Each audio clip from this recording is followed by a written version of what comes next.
जय हिंद एवरीबॉडी। जय Hind sir.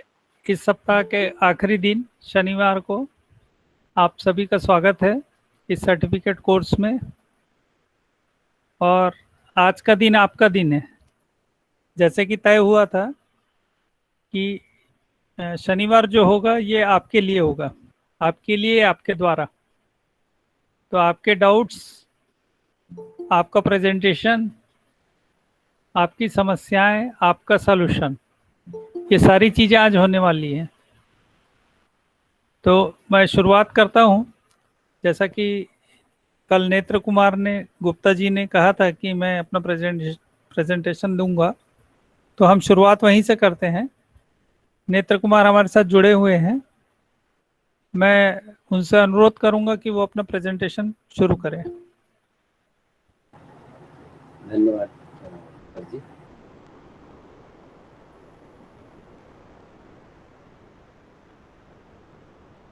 Good afternoon to each and everyone. Myself, Neet Kumar Gupta.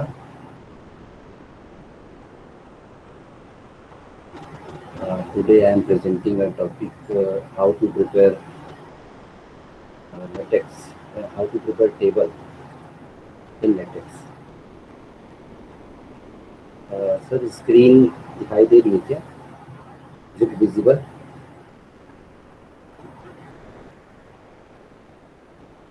जी मेरी voice भी दिखाई क्लियर दे रही है, विजिबल है।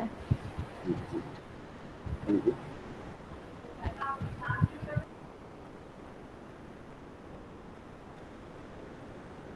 This is my contents. First is introduction. Second, prepare simple table. Third is table through the tabular environment. Fourth is slide way, rotated text in table. Fifth is merging rows and columns of tables. And last one is table with colored background. Now, this is introduction. A table is used for presenting data or items, row and columns wise in a consigned form in latex. क्या होता है कि जब हमारे पास कुछ data है या कुछ आइटम्स हैं, उनको अगर हमको रो और कॉलम वाइज अगर अरेंज करना है तो उसके लिए हमको टेबल की ज़रूरत पड़ती है। वो हमको फैसिलिटी देता है लेटेक्स कि हम उसको टेबलर फॉर्म में, टेबल फॉर्म में अरेंज कर सकते हैं। तो उसके लिए हमको टैबुलर या टैबुलर एक्स नाम की जो हमारे पास प्रीएम्बल्स है या जो कोडिंग है वो हमको लेके चलना होता है। और उसके थ्रू हम एक एनवायरनमेंट क्रिएट करते हैं, जैसा कि हमको बताया गया था पहले भी। वो एनवायरनमेंट क्रिएट करके फिर हम वहाँ से टेबल क्रिएट कर सकते हैं, डिफरेंट टाइप के टेबल्स बना सकते हैं। अभी हम जानेंगे आगे कि हम कैसे किस किस तरीके से टेबल बना सकते हैं। हालांकि कभी कभी ऐसा होता है हमारे साथ कि टेबल जब हम बना रहे हैं तो हमको बहुत सारी चीज़ों की ज़रूरत होती है, जैसे कि टाइटल हो गया या सीरियल नंबर हो गया, ऐसी कुछ चीज़ों की ज़रूरत होती है। बट इसमें कभी कभी ये प्रॉब्लम को फेस करना पड़ सकता है और कभी कभी हम उसको सॉल्व भी कर सकते हैं किसी हमारे पास जो कोडिंग है उसके थ्रू। और टेबल को जब हम ड्रॉ कर रहे होते हैं तो कभी कभी क्या होता है कि हमारे पास ज़्यादा बड़े स्पेसेस ना हो पाने के कारण से, और हमको बड़ा टेबल ड्रॉ करना होता है जिसमें बड़े बड़े लेटर्स होते हैं, तो उसके लिए फिर हम और भी कई सारे यहाँ पे हम आगे भी जानेंगे, जिसमें हम रैप्ड फॉर्म में या फिर उसको हम सिंपल रोटेट फॉर्म में करके बना के हम उसको ले सकते हैं, छोटा करके हम उसमें डाल सकते हैं, इनपुट कर सकते हैं। कुछ ड्रॉबैक्स भी हैं टेबल में, अगर हम नहीं बना पाते हैं तो उससे हमको खुद को निपटना पड़ता है। तो यहाँ पे हम बात कर रहे हैं प्रिपेयर सिंपल टेबल। सबसे पहले हम एक सिंपल टेबल बनाना सीखेंगे। तो सिंपल टेबल जो हम बनाएंगे उसके लिए सिंपली हम एक इन्वायरमेंट क्रिएट करेंगे और बिगिन टैबुलर करके यहाँ पे देख पा रहे होंगे आप, बिगिन टैबुलर, और यहाँ पे कॉलम लिया गया है। तो ये इसकी कोडिंग है। सबसे पहले हम जैसा कि हम जान रहे हैं। सबसे पहले बिगिन डॉक्यूमेंट करते हैं, वैसे ही बिगिन यहाँ पे टेबल करेंगे, और यहाँ पे जो एक्सप्लेनेटरी जो मार्क है उसको फिक्स कराने के लिए, टेबल को फिक्स कराने के लिए यहाँ पे यूज़ किया गया है। और एच जो है वो हॉरिजॉन्टल, फिर बी से बॉटम और टी फॉर टॉप, ये सब हम एक साथ ले लिए यहाँ पे। उसके बाद सेंटरिंग हमने कमांड दिया हुआ है। फिर कैप्शन लिए हैं, कैप्शन हम देंगे इसको ऑप्टेन मार्क्स करके। लेबल दिए हैं टैब मार्क्स। उसके बाद बीइंग टैबुलर करके हम यहाँ पे एक इन्वायरमेंट क्रिएट कर रहे हैं और 5 कॉलम्स के यहाँ पे टेबल को जनरेट कर रहे हैं। उसके बाद देखिए यहाँ पे फिर बैकस्लैश करके एच लाइन लिए हैं, और एच लाइन लेने का रीज़न ये है क्योंकि हमको हॉरिजॉन्टल लाइन भी चाहिए, कॉलम के साथ साथ हमको उसको कवर करता हुआ हॉरिजॉन्टल लाइन भी चाहिए। तो यहाँ पे एक हॉरिजॉन्टल लाइन क्रिएट हो जाता है, और उसमें फिर हम उस रो में हम एक जो हमको दो चीज़ें चाहिए, जैसे कि नेम चाहिए, है ना, फर्स्ट कॉलम में। तो उसके बाद सेकंड में अगर हमको उनके बीच में एक लाइन रखना है, इस पर गैपिंग रखना है, तो फिर वहाँ पे एंड का साइन यूज़ करना पड़ता है। फिर हम मैथ करके बनाए हैं, फिर फिजिक्स के लिए बनाए हैं, फिर केमिस्ट्री के लिए, इंग्लिश के लिए, ऐसे अलग अलग सब्जेक्ट्स के लिए अपन एक टेबल क्रिएट कर रहे हैं। देन उसके बाद हम फिर से एक एच लाइन करके हम एक रो बना रहे हैं, और उसमें फिर हम नेम डाल रहे हैं। जैसे कि आप देख रहे हैं फर्स्ट कॉलम हमने बनाया था नेम का, तो सबसे पहले हमने रॉबिन करके एक नाम डाला है, स्क्रीन नेम डाला।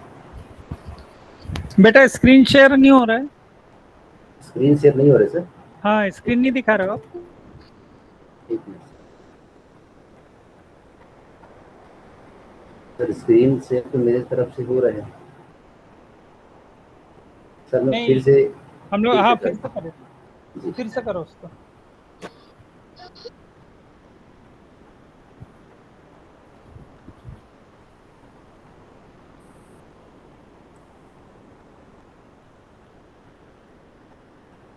सर अभी शो हो रहा है क्या? यस सर, स्क्रीन शो हो रहा है। Thank you. नहीं, स्क्रीन में तो प्रेजेंटेशन आपका आ नहीं रहा है। प्रेजेंटेशन नहीं आ रहा है सर? हाँ हाँ सर विजिबल है स्क्रीन, एन दिख रहा है बस। पावर पॉइंट कहाँ है? विजिबल है सर। Sir visible. अच्छा अच्छा, ओके ओके ओके, ठीक है, सॉरी हाँ ठीक। एक मिनट, फर्स्ट स्लाइड लगाओ बेटा। हाँ, 1 मिनट रुकना है।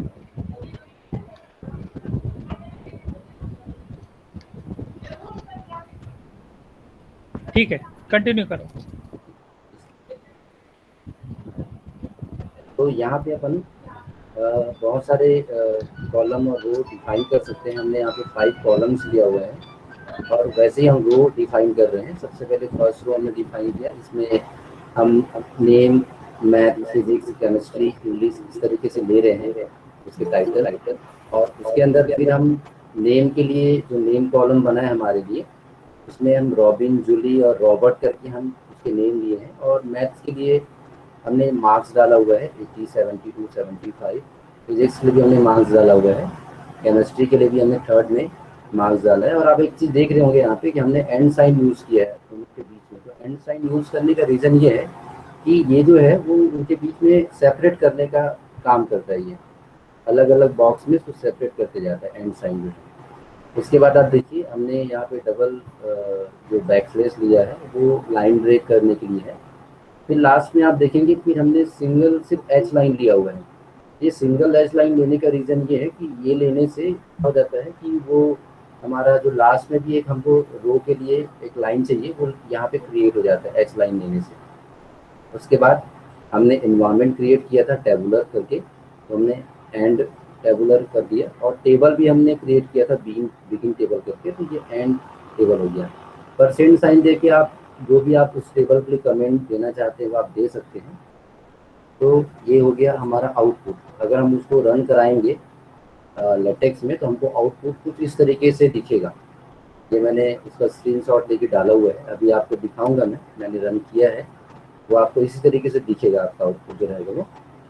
तो ये एक सिंपल फॉर्म हो गया हमारा टेबल क्रिएट करने का। आप देख पा रहे हैं यहाँ पे मैंने 5 कॉलम्स लिए थे, वो 5 यहाँ पे कॉलम्स आपको दिख रहे होंगे। और रो भी मैंने लिया था अलग अलग। और फर्स्ट जो हमारा रो था उसमें नेम, मैथ, फिजिक्स, केमिस्ट्री और इंग्लिश लिया था। उसके बाद मैंने रॉबिन, जूली और रॉबर्ट करके नाम लिया था, उसके लिए ये सारे उनके मार्क्स हैं और इस तरीके से हमने टेबल बनाया। तो ये हमारा हो गया फर्स्ट आउटपुट फर्स्ट टेबल के लिए। इसके बाद कुछ चीज़ें हैं जो आपको जान लेनी चाहिए। जैसे यहाँ पे कभी कभी आप देखेंगे टेबल में जो बिगिन टेबुलर फॉर्म में स्क्वायर ब्रैकेट होता है, कर्ली ब्रेसेस होता है। तो ये जो स्क्वायर ब्रैकेट होता है वो वर्टिकल पोजीशन के लिए होता है, या कभी कभी हम वहाँ पे उनके जो हम स्पेस कितना देना चाह रहे हैं वो वहाँ डिफाइन करते हैं। और यहाँ पे 3 लेटर्स आप हमको जानना ज़रूरी है, L, R और C। तो यहाँ पे L फॉर होता है लेफ्ट पोजीशन। अगर हमको जो टेबल है वो लेफ्ट पोजीशन में अगर चाहिए तो हम L यहाँ पे डिफाइन करते हैं। अगर हमको राइट में चाहिए तो हम R डिफाइन करते हैं।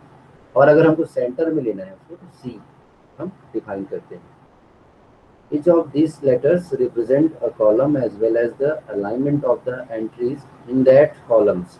L for left alignment, R for right alignment and C for center alignment. उसके बाद ये जो हमारा जो वर्टिकल लाइन वाला एक सिंबल है वो एक आर्गुमेंट है जो टेबुलर के लिए हम यूज़ करते हैं, क्योंकि हमको बाउंड्री लाइन देता है सेपरेट करने के लिए, कॉलम को सेपरेट करने के लिए। आपने देखा होगा हमने C जो था उनके बीच में ये हमने लाइन लिया हुआ था।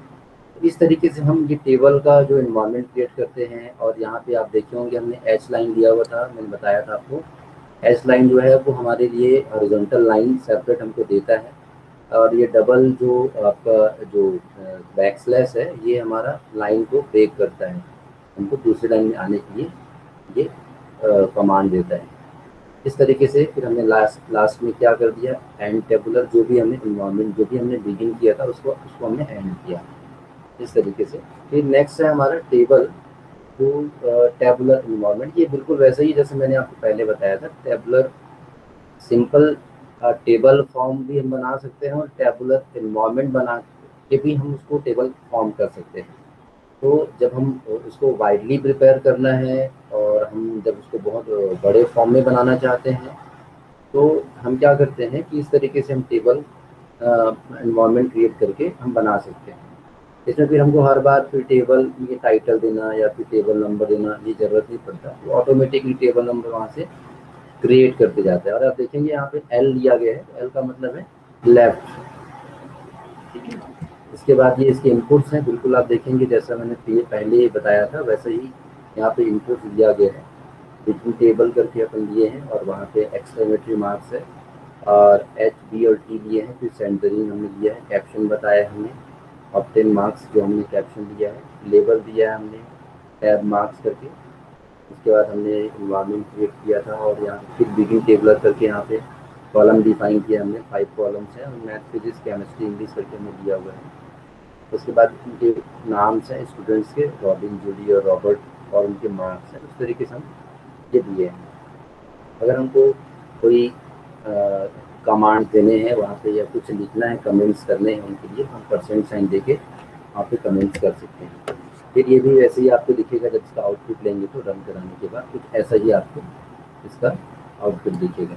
मैं ये पूरा प्रेजेंटेशन बता देने के बाद आपको करके दिखाऊंगा अभी कि कैसे हम इसको लैटेक्स में ये टेबल हम रन करके ला सकते हैं।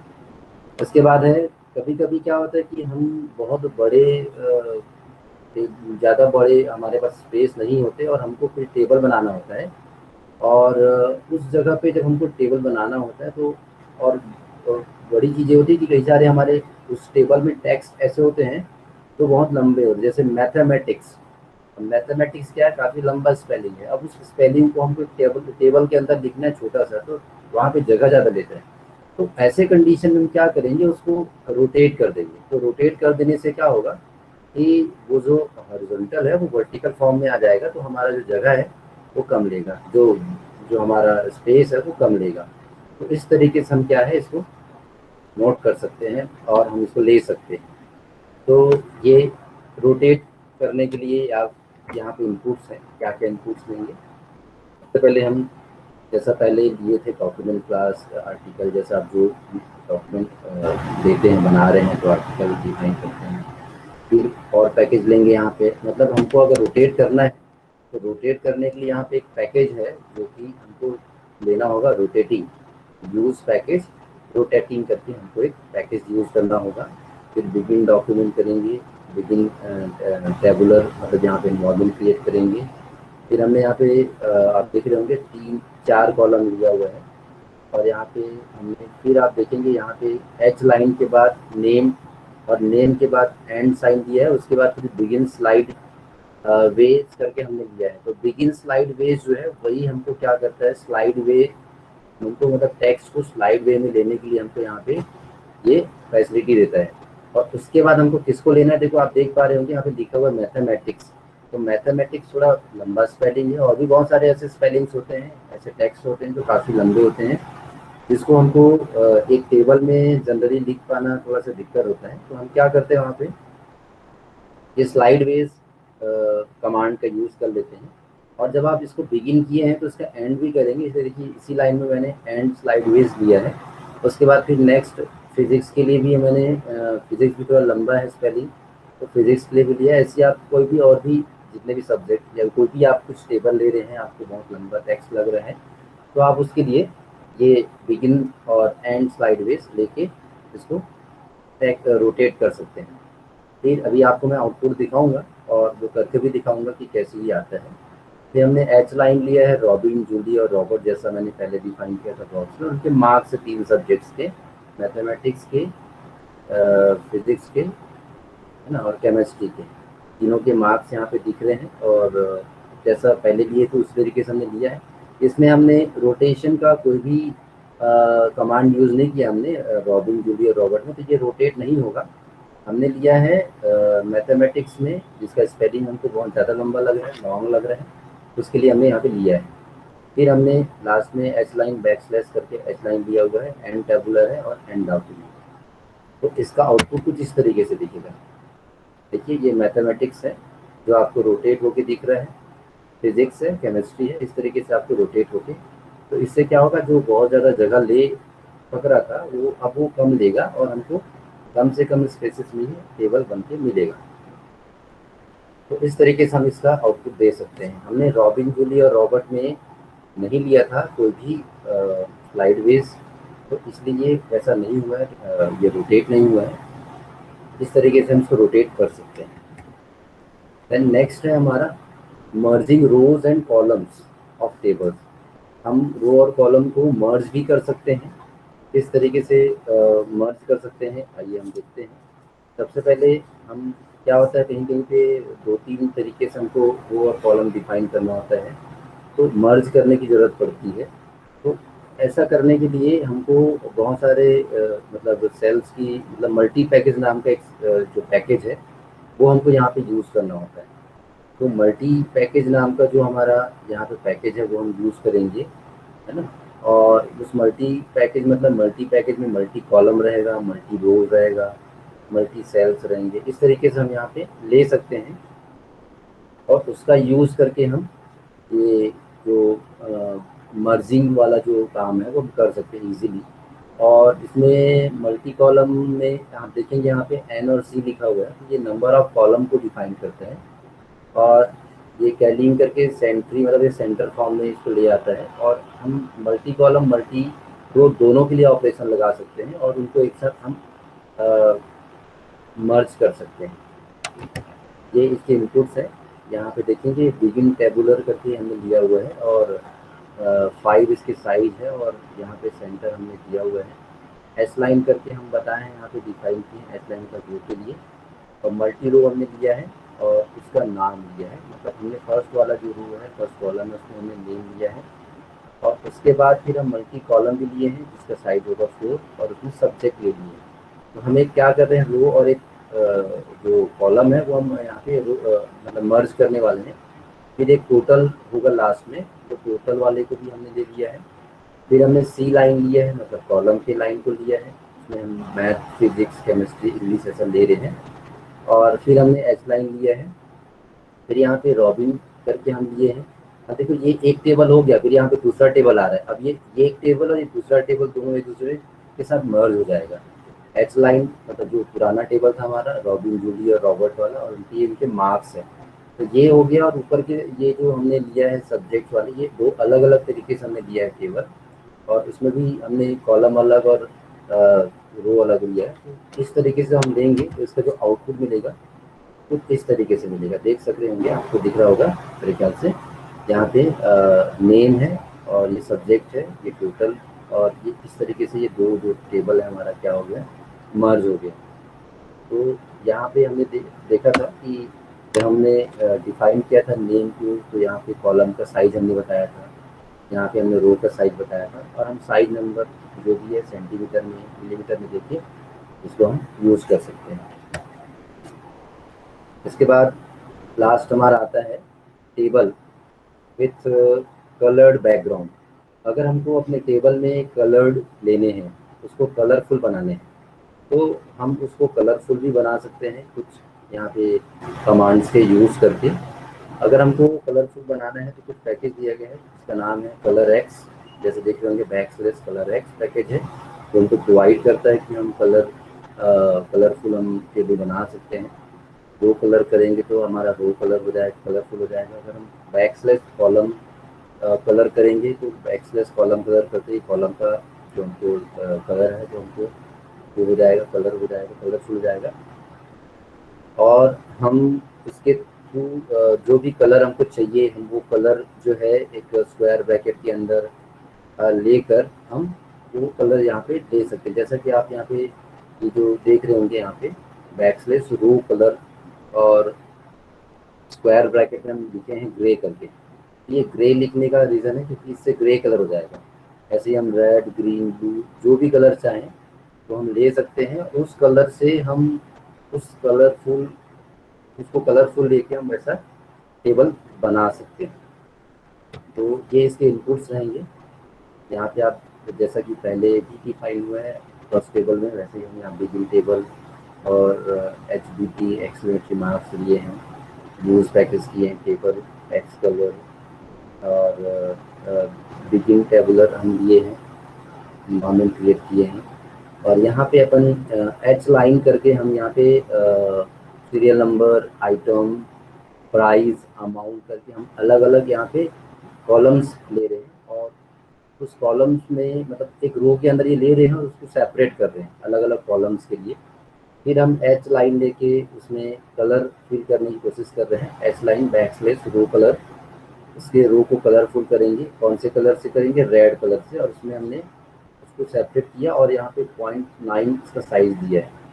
फिर अपन ये rule command rule backslash rule करके लेके इसको हमने एक उसके अंदर एक कॉलम लिए हैं और उसमें हम अलग अलग ये लिए हैं। जैसे कि पहले होगा हमारा राइस होगा, है ना, और उसके बाद फिर एच लाइन लेके हमने सेकेंड वाले रो को हमने कलर किया है, ग्रे कलर हमने लिया है और उसका भी हमने पॉइंट यानी उसका जो साइज है वो हमने यहाँ पे रिप्रेजेंट किया है। और उसके लिए फिर हमने लिया है शुगर करके, और उसमें शुगर का जो क्वांटिटी है यानी कि जो प्राइस है वो 55 लिया है और अमाउंट हमने वो भी 55 लिया है।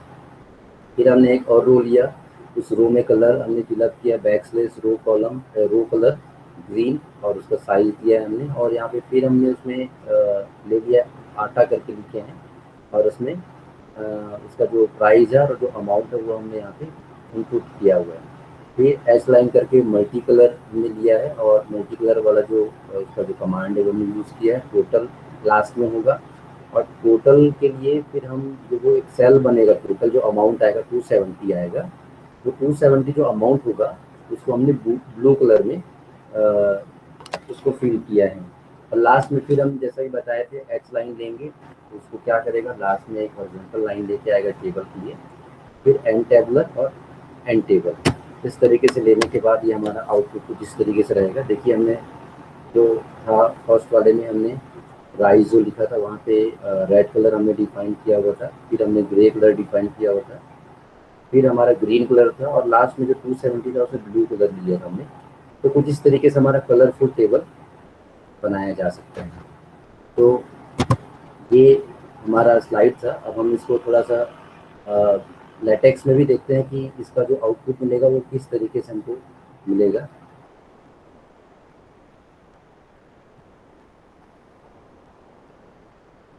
इसको सिंपली गूगल में जाकर ओवरलीफ में लॉगिन कर सकते हैं और ऑनलाइन ही हम यहाँ पे अपना जो टेबल है हम यहाँ रन करा सकते हैं।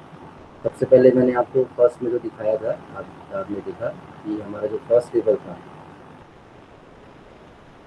ये हमारा फर्स्ट टेबल था, ये वाला। इसके लिए हम ये पूरा कमांड लिए थे, तो इसको हम रन करा के देखते हैं। मेरे पास पहले से रन मैंने करा के रखा हुआ है, आप देखेंगे। मैं वो आपको यहाँ पे दिखाता हूँ, इसका जो आउटपुट मिलेगा वो कैसा मिलेगा।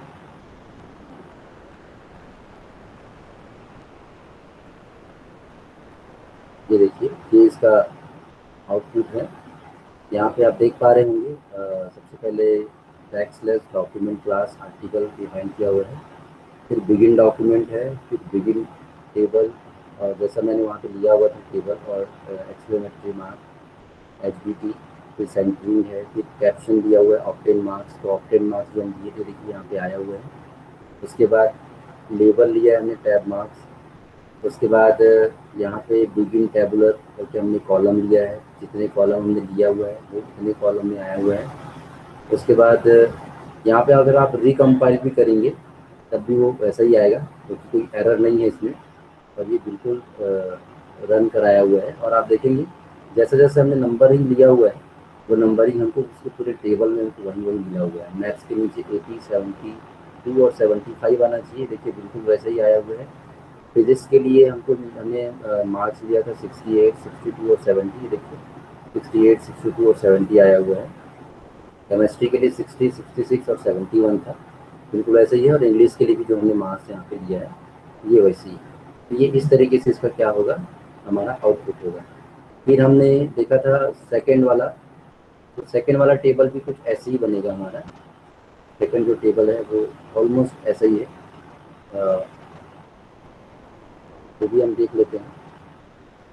ये हमारा सेकंड वाला है, इसमें हम एनवायरनमेंट क्रिएट करके हम टेबल बना रहे थे। ये बिल्कुल वही है, बिल्कुल जैसा हमने पहले टेबल 1 में हमने देखा था।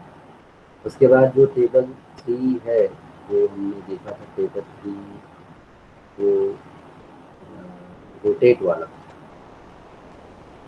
जो हमने टेक्स्ट को रोटेट करके देखा था, वो हम देख लेते हैं। ये देखिए, यहाँ पे आपको टेबल जो है उसमें जो टेक्स्ट है आपको रोटेट हुआ दिख रहा है। यहाँ पे जैसे हमने पहले जो डिफाइन किया हुआ था, डॉक्यूमेंट क्लास आर्टिकल पहले से डिफाइन रहता है। यहाँ पे जो पैकेज हम दिए थे रोटेटिंग करके, हमने पैकेज यूज़ किया था रोटेट करने के लिए। फिर बिगिन डॉक्यूमेंट, उसके बाद हमने इन्वायरमेंट क्रिएट किया है, बिगिन टेबुलर, हमने यहाँ पे कॉलम दिया हुआ है, 4 कॉलम दिया है, लेफ्ट साइड हमने दिया हुआ है। और एच लाइन यहाँ पे लेकर हम यहाँ पे जो स्लाइड वेज जो था, मैंने बताया था स्लाइड वेज और एंड स्लाइड वेज लेना पड़ेगा, बिगिन और एंड करके। तो हमने तीनों में दिया है, मैथ्स, फिजिक्स, केमिस्ट्री में, इसलिए वो दोनों क्या हो गए हैं, रोटेट हो गए हैं। और बाकी में हमने स्लाइड वेज नहीं लिया था, इसलिए वो रोटेट नहीं हुए हैं। जिसमें भी हम ये, जिसको भी हम चाहते हैं कि वो रोटेट हो जाए, तो हमको फिर उसके सामने ये स्लाइड वेज जो है वो हमको लेना पड़ेगा। इस तरीके से हम ये वाला, इसको हम रिकम्पाइल करके भी देख लेते हैं, कोई एरर तो नहीं है। देखिए ये जो कहते हैं हमको फिर से मिल रहा है, इसका मतलब यहाँ पे एरर नहीं है और ये रन हो रहा है। एक और हम यहाँ पे देखे थे मर्ज वाला, तो हम वो मर्ज वाला भी टेबल देख लेते हैं। मर्जिंग वाला टेबल जो हम रन कराए थे, हमने देखा था आउटपुट।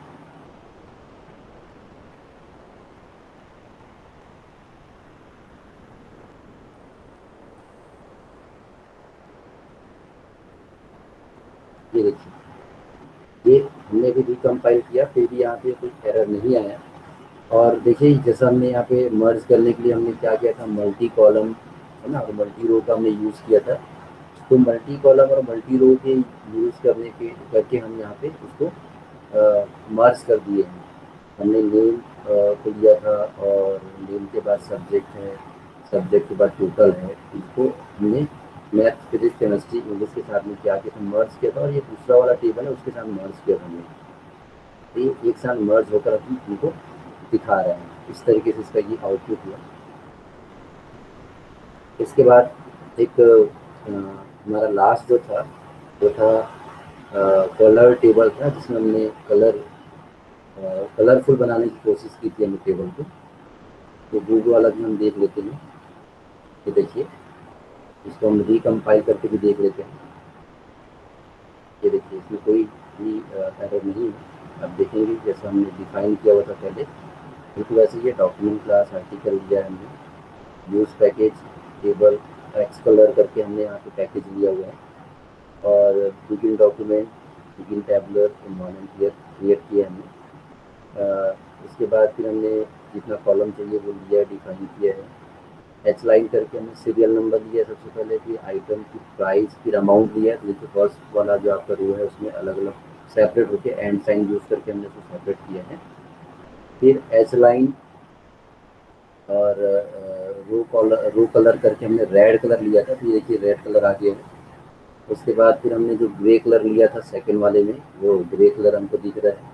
फिर हमने थर्ड वाले में ग्रीन कलर लिया था, हमको यहाँ पे ग्रीन कलर भी दिखाई दे रहा है। और लास्ट में हमने जो 270 टोटल आया है उसमें हमने ब्लू कलर डिफाइन किया था, तो ये हमारा ब्लू कलर भी है। इसको हम फिर से रिकम्पाइल कर लेते हैं। देखिए ये एज इट इज हमको यहाँ पे आउटपुट दिख रहा है। तो इस तरीके से हमको यहाँ पे टेबल क्रिएट करना है। थैंक यू सर, हो गया sir.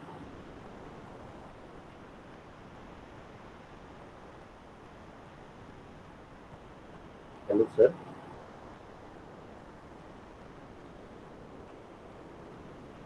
Hello, am I audible? हाँ बोलो बेटा। नेत्र कुमार, जी सर, मेरा हो गया सर। कंप्लीट हो गया? जी सर।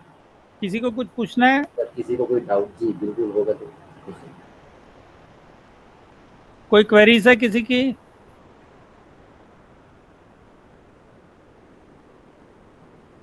कुछ भी नहीं पूछना है?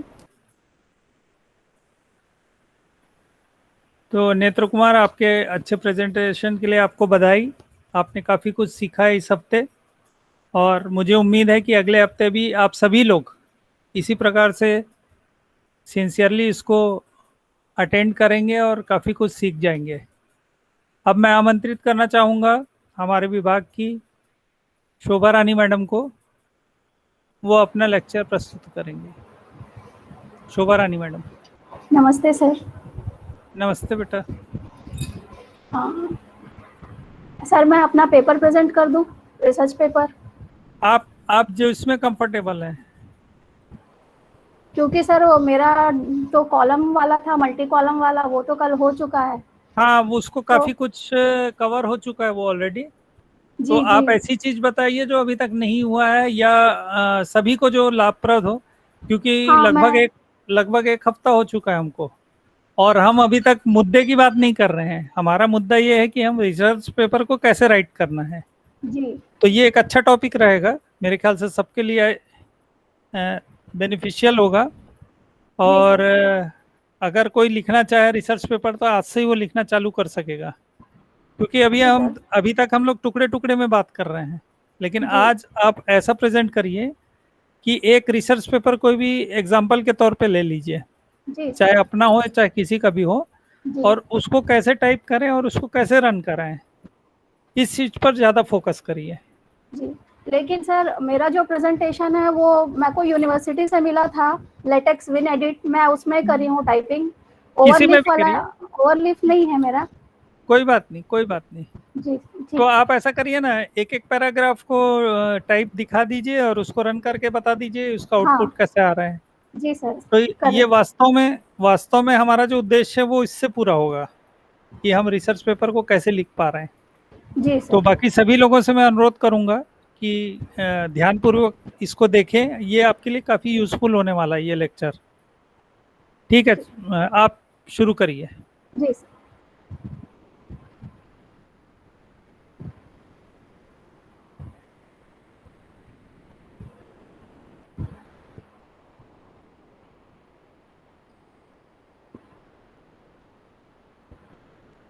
सर स्क्रीन शेयर हो रहा है?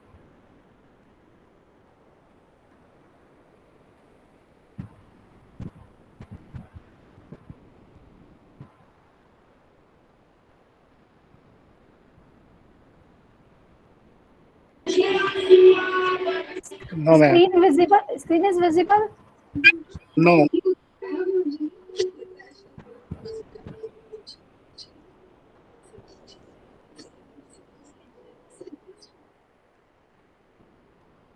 पहले से फाइल खोल लीजिए, पहले से जी। खोल के फिर रिज्वाइन कर लो या जैसे भी है, उसको शेयर करने की कोशिश करो।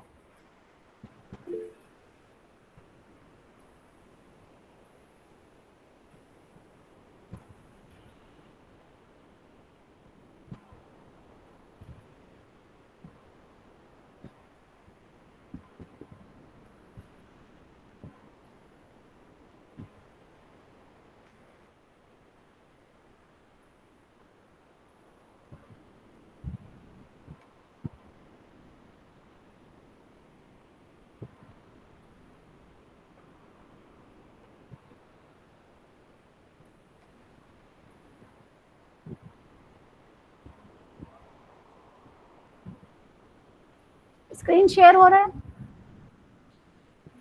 हाँ, आ रहा है, आ रहा है। हाँ, ये मेरा फुल पेपर है, मैं इसको एक बार रन करा देती हूँ, आप पेपर देख लीजिए किस फॉर्मेट में है, फिर मैं एक एक लाइन एक्सप्लेन करूंगी। इसको मैं कंपाइल कर रही हूँ।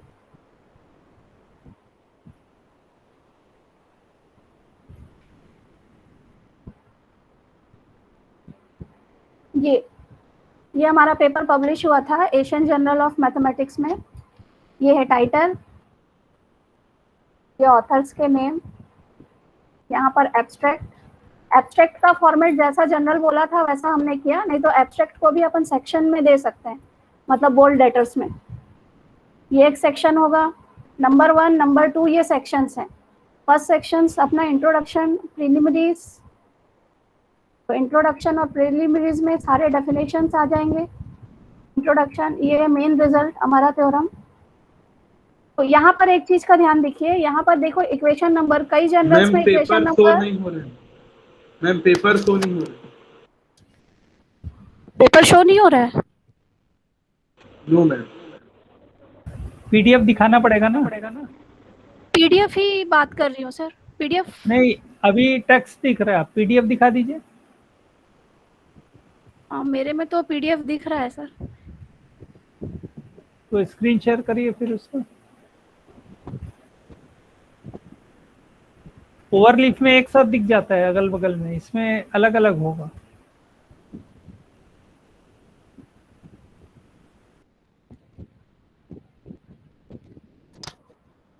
दिखा? यस मैम, अब आया। ये सबसे पहले टाइटल, फिर ऑथर्स के नाम, फिर उनका address, email ID, then abstract. उसके बाद अपना सब्जेक्ट क्लासिफिकेशन आता है मैथमेटिक्स का। ये फॉर्मेट है जनरल्स का, पेपर पब्लिश करना है तो अपने को ये सारी चीज़ें ऐसे ही आनी चाहिए, स्टेप बाय स्टेप। फिर कीवर्ड्स, फिर इंट्रोडक्शन वाला पार्ट, सेक्शंस, फिर अपना मेन रिजल्ट आता है। उसके बाद उसका एक एग्जाम्पल एप्लीकेशन, ये हमारा मेन रिजल्ट है। मेन रिजल्ट के बाद एग्जाम्पल और एप्लीकेशन आता है। हमने उस एग्जाम्पल से ग्राफ बनाया, 2D graph and 3D graph दोनों है। उसके बाद हम कंक्लूजन में आते हैं, और आपके पास कोरोलरी है तो फिर कोरोलरी इंक्लूड करना है। फिर हम, ये हमारा कंक्लूजन, फिर रेफरेंसेस। तो अब अपन, टेक्स्ट फाइल दिख रहा है?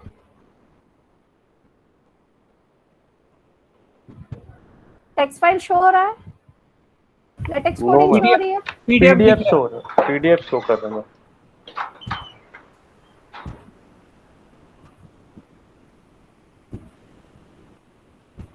पीडीएफ और टेक्स्ट दोनों को ओपन करके रखिए और फिर एक के बाद एक उसको शेयर करिए। मैडम पद्मावती का स्वागत है।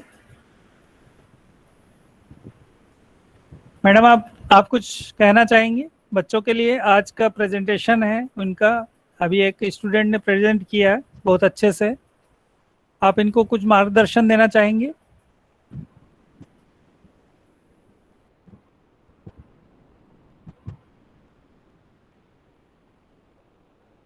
अब शो हो रहा है सर टेक्स्ट फाइल?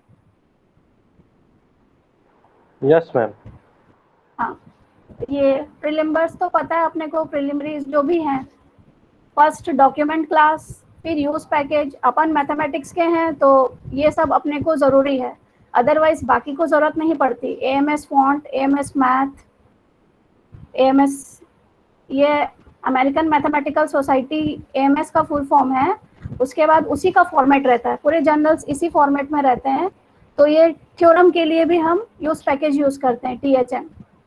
और यहाँ सिम्बॉलिकली ये AMS symbol, then use package. अपन क्योंकि अपन अपने टेबल में, अपने पेपर में ग्राफ भी यूज़ किए हैं, इसीलिए ग्राफिक्स थ्योरम स्टाइल अपन ने प्लेन रखा है, कोई बॉर्डर वार्डर कुछ नहीं दिया है। अब यहाँ हम जो हम अपने पेपर में थ्योरम्स, डेफिनेशन, एग्जाम्पल इंक्लूड किए हैं, उसके लिए हमको एक theorem, new theorem style generate करना पड़ता है। वो इसीलिए क्योंकि हम इन चीज़ों को बिगिन और एंड में रखते हैं, एनवायरनमेंट में रखते हैं। तो इनके लिए अपने लेटेक्स में अलग से कोई एनवायरनमेंट नहीं है, ये अपने को बनाना है। तो थ्योरम न्यू थ्योरम THM का मतलब है जो अपन बिगिन और एंड में देने वाले हैं। बिगिन और एंड में जो हम देने वाले हैं, तो मैक्सिमम ये कोशिश करते हैं कि वो इजी से इजी हो। तो हमने यहाँ पर THM प्रोड्यूस किया है। तो अपने आउटपुट में वो क्या दिखाएगा? थ्योरम। और डेफिनेशंस के लिए कोई भी डेफिनेशन हो, अपन बिगिन DFN और एंड DFN लिखेंगे और वो अपने आउटपुट में डेफिनेशन 1, 2 ऐसा आएगा। अच्छा, और यहाँ पर ये देखिए new theorem EX for example, तो यहाँ मैंने स्क्वायर ब्रैकेट में THM लिखा है। ये नहीं भी रहेगा तो चलेगा, ये ऑप्शनल रहता है, स्क्वायर ब्रैकेट वाला ऑप्शनल रहता है, आप लोगों को मालूम है। लेकिन THM लिखने से क्या होता है कि जो एग्जाम्पल हम जो टाइप कर रहे हैं उसका जो फॉन्ट है थ्योरम के फॉन्ट जैसा होगा।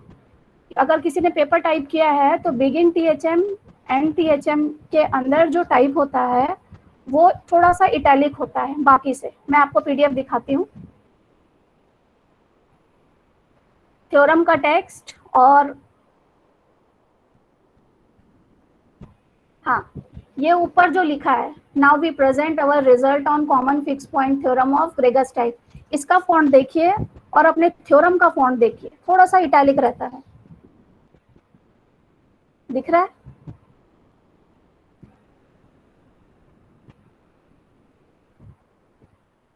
शो हो रहा है? PDF शो हो रहा है? Yes ma'am, yes ma'am. तो ये थोड़ा सा इटैलिक होता है। तो मैंने एग्जाम्पल में स्क्वायर ब्रैकेट के अंदर थ्योरम डाला है, तो मेरे जो एग्जाम्पल का फॉन्ट है, ये देखिए वो थोड़ा सा इटैलिक होगा बिगिन एग्जाम्पल और एंड एग्जाम्पल।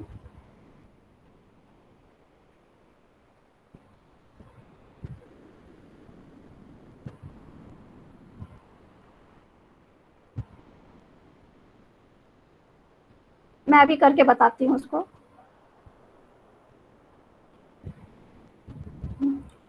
अब ऐसे ही बाकी चीज़ों को भी अपने को डिफाइन करना है। एग्जाम्पल के लिए अगर आपके में रिमार्क है तो रिमार्क के लिए लेमा को भी अपने को ही डिफाइन करना है। इनके लिए कुछ नहीं है, ये अपने लेटेक्स में पहले से नहीं मिलेंगे, इसको अपने को डिफाइन करना है। जो भी अगर आपको कोई एनवायरनमेंट बनाना है तो आपको खुद डिफाइन करना पड़ेगा। /न्यू थ्योरम, जिसमें बिगिन एनवायरनमेंट में और आउटपुट दोनों के लिए एक एक कोडिंग देनी पड़ेगी। उसके बाद आ जाता है अपना बिगिन डॉक्यूमेंट। तो हमको पता है बिगिन डॉक्यूमेंट के अंदर अपन जो टाइप करते हैं वही हमारा आउटपुट होता है। तो यहाँ पर टाइटल के बाद हम author name, date and make. Title में क्या होता है कि फिर आपको अलग से डेट देने की जरूरत नहीं है। अगर यहाँ मैं टाइप करूंगी 17/7/21, तब मेरे को ये आज की डेट जिस डेट पे भी चाहिए। अगर मैं यहाँ 15 डालूंगी तो मुझे 15 शो करेगा। बाय डिफॉल्ट ये जिस डेट पे आप इस प्रोग्राम को रन करेंगे उसी डेट को शो करेगा। ये इसका ये मीनिंग है। डेट अगर खाली है आपका कर्ली ब्रेसेस के अंदर, आप इसको प्लेन रखे हैं, तो ये जिस डेट पे रन हुआ है, अगर मैं इसको आज रन करा रही हूँ तो ये आज की डेट ले लेगा। अदरवाइज आपको अगर पिछली डेट देनी है तो यहाँ आपको उस डेट को लिखना पड़ेगा जिस डेट पे आप चाहते हैं। उसके बाद ये आ जाएगा सब कुछ, ये आपके ऑथर के एड्रेस, देन ईमेल। अगर हमको इसको सेंटर में लेना था इसलिए मैंने इसको बिगिन सेंटर और एंड सेंटर के अंदर दिया है। उसके बाद आ जाता है अपना एब्स्ट्रैक्ट।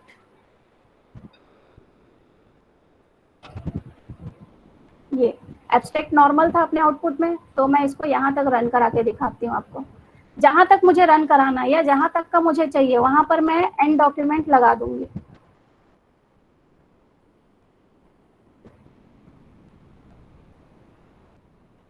ये तो मुझे सिर्फ कीवर्ड्स तक का रन होके दिखेगा।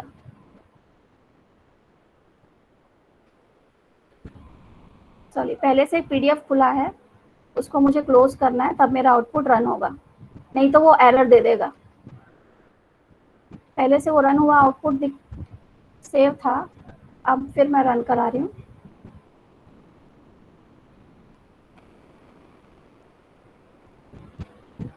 ये एब्स्ट्रैक्ट कीवर्ड्स, ये बस पेज खाली है मेरा। मैं जहाँ उसको एंड डॉक्यूमेंट कर दूंगी तो वहीं तक का मैटर मुझे दिखेगा। अब मैं एंड डॉक्यूमेंट हटा देती हूँ। अब देखिए इंट्रोडक्शन वाला पार्ट, ये नॉर्मल टेक्स्ट है, इसमें कोई प्रॉब्लम नहीं है। यहाँ पर हम मैथ्स वाले हैं तो हर साइन में मैथमेटिकल चीज़ें ऐड होती हैं, तो यहाँ पर जब भी हम मैथमेटिकल कुछ साइन पुट करेंगे तो उसको हमको सिंगल डॉलर के अंदर देना है, तभी वो रन करेगा, अदरवाइज नहीं करेगा। जैसे मैं यहाँ पर एंड डॉक्यूमेंट देती हूँ,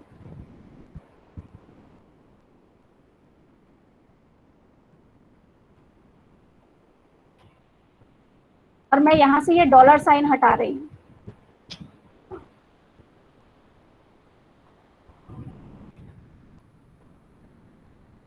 यहाँ से मैं एक डॉलर साइन हटा रही हूँ।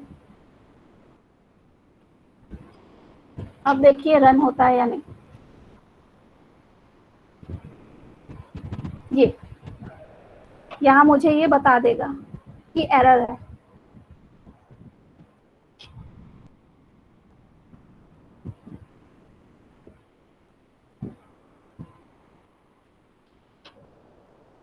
ठीक, तो हमको हर जगह डॉलर साइन लगाना है, जहाँ भी मैथमेटिकल कोडिंग होगी वहाँ पर हमको डॉलर साइन लगाना पड़ेगा।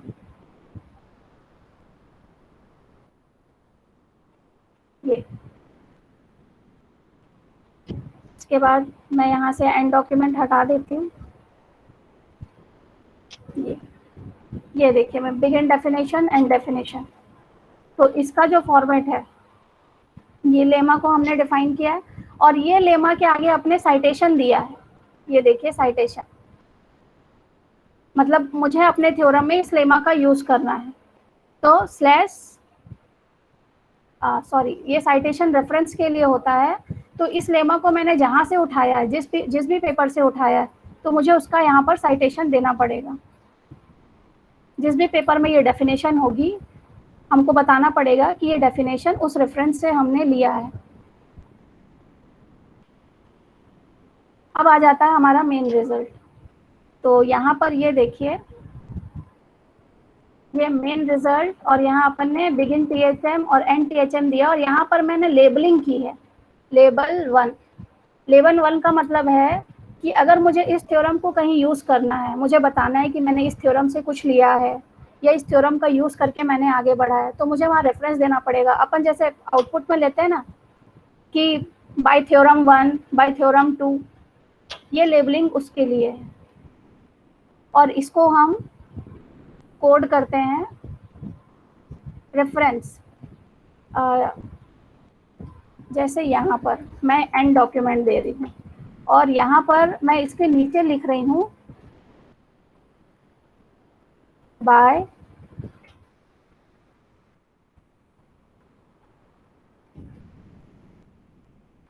थ्योरम 1। मुझे ये मेन वाला थ्योरम चाहिए, तो मैं इसको जिस नाम से इसको सेव की हूँ, इसकी लेबलिंग क्या दी हूँ मैंने, 1। मान लो इसको मैं कैपिटल T1 लिखती हूँ, तो मुझे यहाँ उसको साइटेशन देना पड़ेगा, क्रॉस रेफरेंसिंग। तो यहाँ मैं क्या लिखूँगी, /ref, और ब्रेसेस के अंदर ये ऑलरेडी आ जाता है, यहाँ आ जाता है सब चीज़ें जिस नाम से भी मैंने सेव किया, ये आ गया T1 इंसर्ट। अब अपना आउटपुट देखते हैं।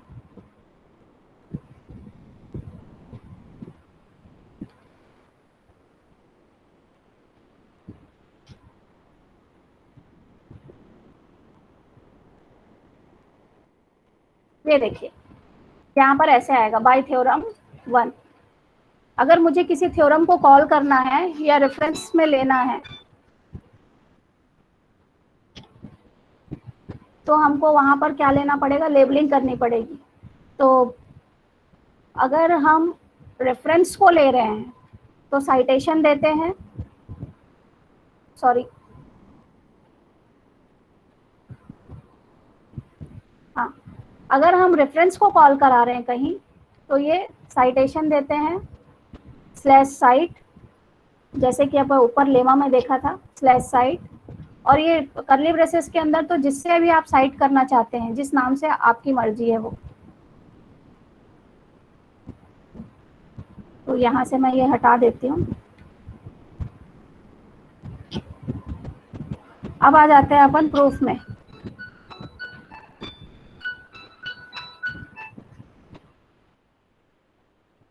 ये हमारा प्रूफ है। तो ये देखिए मेरे को मल्टी लाइन्स में इक्वेशंस चाहिए कैलकुलेशन। यहाँ मैं एंड डॉक्यूमेंट करती हूँ और आपको इसका आउटपुट दिखाती हूँ एक बार।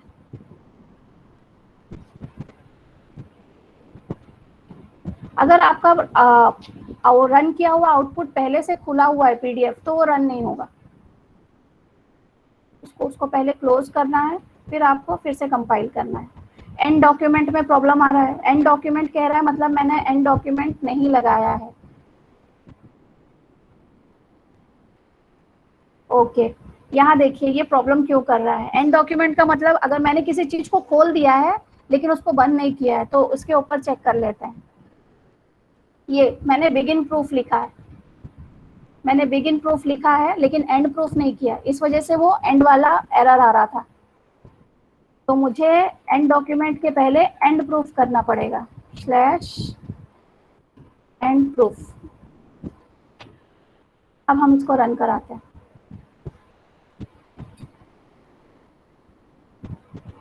ये देखिए अब रन हुआ। तो ये मैं प्रूफ में आती हूँ सीधा, ये अपना मेन रिजल्ट, ये देखिए बिगिन प्रूफ एंड प्रूफ करने पर ये यहाँ पर प्रूफ आएगा। और प्रूफ जब खत्म होता है तो ये स्क्वायर बनता है, ये इम्पोर्टेंट है। बिगिन प्रूफ और एंड प्रूफ में ये स्क्वायर बनेगा। तो ये देखिए अपना जो इक्वेशंस थे मल्टी लाइन्स में है।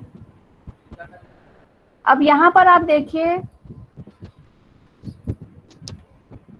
इक्वेशन नंबर नहीं है। जो भी इक्वेशन, अगर मुझे कहीं इक्वेशन नंबर चाहिए तो यहाँ पर मुझे इक्वेशन नंबर नहीं है। क्यों नहीं है? क्योंकि यहाँ जो मैंने अलाइन किया है, अलाइन जो है एंड अलाइन और बिगिन अलाइन एंड अलाइन, ये इक्वेशंस के लिए यूज होता है, लेकिन मैंने यहाँ पर स्टार लगा दिया। इक्वेशंस हो गए, अलाइन हो गए, अलाइनमेंट हो गए, ये सारे इक्वेशन एनवायरनमेंट के लिए काम आते हैं। और अगर इक्वेशन एनवायरनमेंट में आपने स्टार लगा दिया तो वहाँ आपका इक्वेशन नंबर शो नहीं करेगा। अब हम स्टार हटा के देखते हैं।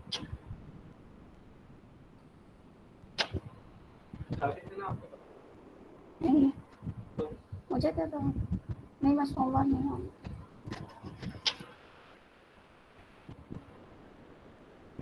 ये देखिए ये हर लाइन में इक्वेशन ले लिया है, जहां मेरी लाइन, हर लाइन के लिए एक इक्वेशंस ले लिया।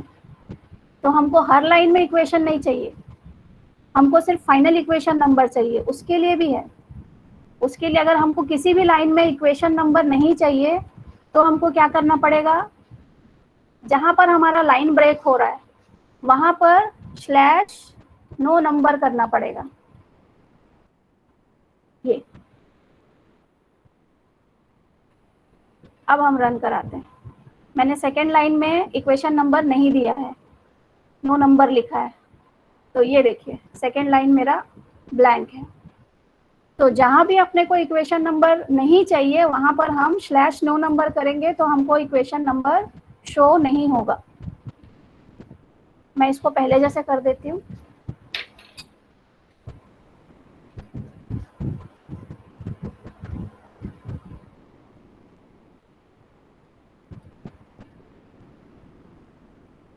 और फिर मुझे ये सब चेंज करने की जरूरत नहीं है। अगर मैंने यहाँ स्टार लगा दिया तो वो कुछ रीड नहीं करेगा, कोई इक्वेशन रीड नहीं करेगा।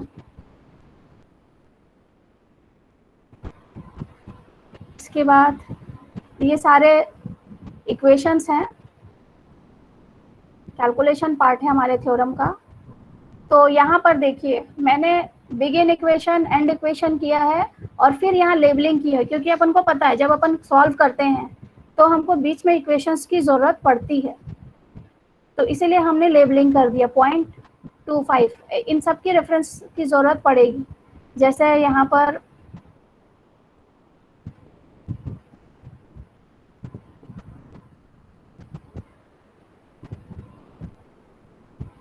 ये यहाँ पर देखिए लिखा है इफ s/not equal मतलब नॉट इक्वल का साइन वो दिखाएगा फ्रॉम रेफरेंस EQ_REF। अगर इक्वेशन में अगर हमने लेबलिंग की है, तो मैं इतना पार्ट मैं आपको रन करके दिखाती हूँ। तो मैं यहाँ पर बिगिन डॉक्यूमेंट कर देती हूँ और इक्वेशन एनवायरनमेंट यहाँ है।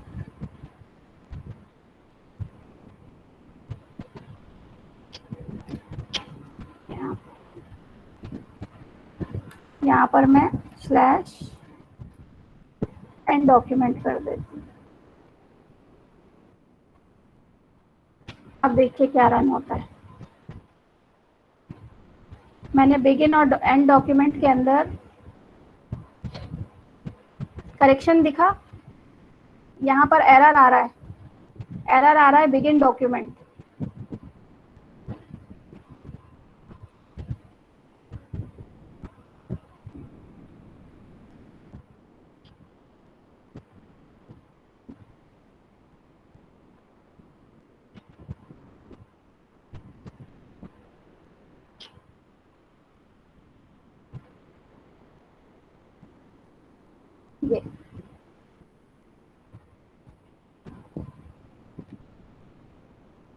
ये देखिए हम सबसे आखिरी में आ जाते हैं। ये यहाँ देखिए क्या लिखा है, from equation number 10 /EQ reference जो मैं दी थी /EQ_REF, मतलब इक्वेशन को मुझे रेफर करना है। किस इक्वेशन को? इक्वेशन नंबर 10 को रेफर करना है ये।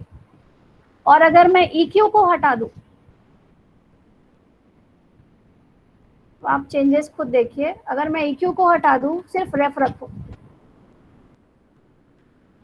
तो कैसा दिखाई देगा, तो आपका आउटपुट कैसा दिखाई देगा।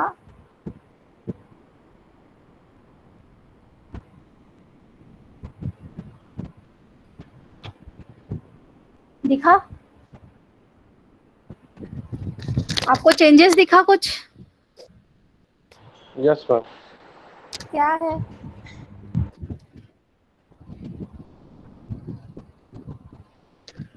चेंजेस क्या है? वनली अभी 10 लिखा है मैम, इसके पहले इक्वेशन 10 लिखा था। नहीं, इक्वेशन 10 नहीं लिखा था, ब्रैकेट गायब है। यस मैम, ब्रैकेट्स नहीं है इसमें। तो जनरली अपना जो इक्वेशन नंबर रहता है वो विद इन ब्रैकेट्स रहता है, और यहाँ पर ओनली 10 है। तो रेफरेंस जो है थ्योरम्स को, लेमा को, रिमार्क को यूज करने के लिए होता है /ref, और /EQ_REF अगर कर दें तो वो इक्वेशंस को रेफर करता है, इक्वेशन नंबर को साइट करता है।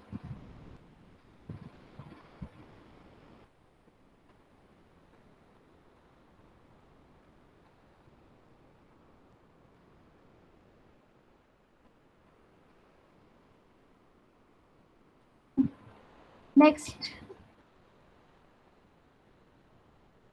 ये देखिए, यहाँ मुझे एक चीज और बतानी थी। यहाँ पर मैंने अलाइन को हटा दिया, स्टार को हटा दिया और यहाँ मैं एंड डॉक्यूमेंट कर रही हूँ। अब यहाँ देखिए, अगर मैं यहाँ 9 नंबर लिखती हूँ, इन सब में मैंने 9 नंबर लिखा, इन सब में मैंने /9 नंबर लिखा, क्योंकि मुझे इन सब में इक्वेशन नंबर नहीं चाहिए, मुझे आखिरी लाइन में इक्वेशन नंबर चाहिए, इसलिए मैंने इन सब में /9 नंबर लगा दिया।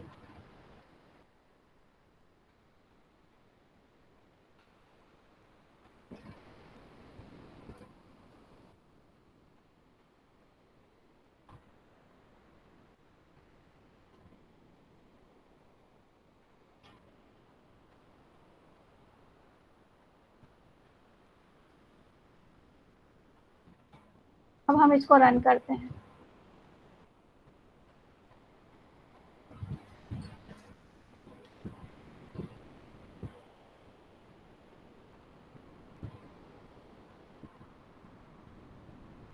ये कुछ चेंजेस दिख रहे हैं क्या?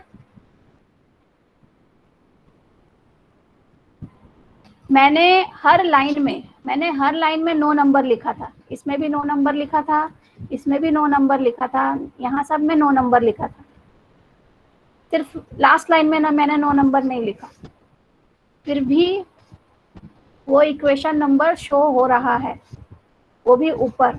जब मैंने आखिरी लाइन में 9 नंबर नहीं लिखा है तो मेरा इक्वेशन नंबर लास्ट लाइन में शो होना चाहिए।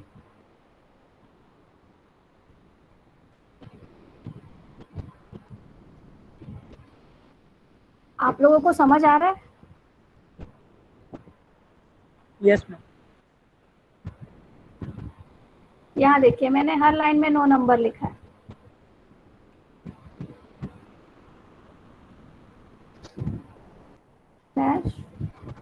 /9 नंबर, लेकिन मेरा जो इक्वेशन नंबर है वो ऊपर शो कर रहा है, जबकि मुझे लास्ट लाइन में चाहिए।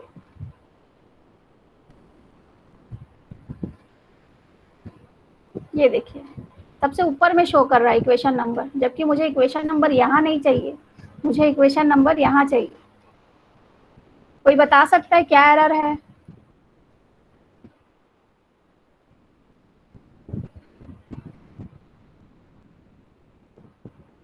कोई बता सकता है?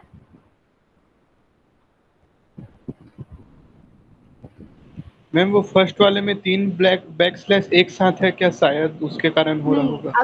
अगर कोई भी गलती होती तो इसका कलर चेंज नहीं होता, वो एक साथ आ जाता। यहाँ देखिए, जब ब्लैक, इसमें कोडिंग में ये है कि ब्लैक शैश अगर गलत है, कहीं भी गड़बड़ है, तो वो रेड साइन नहीं दिखाता, उसका कलर रेड नहीं रहता। वो कोडिंग सही है, बैकस्लैश सही लगा है, इसलिए वो रेड दिखा रहा है, वो गड़बड़ नहीं है। मैम वहाँ पास कॉमा है जो बैकस्लैश के पहले। नहीं, कॉमा से फर्क नहीं पड़ता, कॉमा कहीं भी लगाओ, जहां आप लगाए हो वहां आउटपुट दिखाएगा, कॉमा से प्रॉब्लम नहीं होगा। हमारे मैथमेटिकल सिंबल में गड़बड़ होगा, क्योंकि अपन जो बिगिन अलाइन और एंड अलाइन लिखे हैं उसमें अगर आपके मैथमेटिकल सिंबल कहीं गड़बड़ है तो ही वो एरर दिखाएगा, अदरवाइज नहीं दिखाएगा।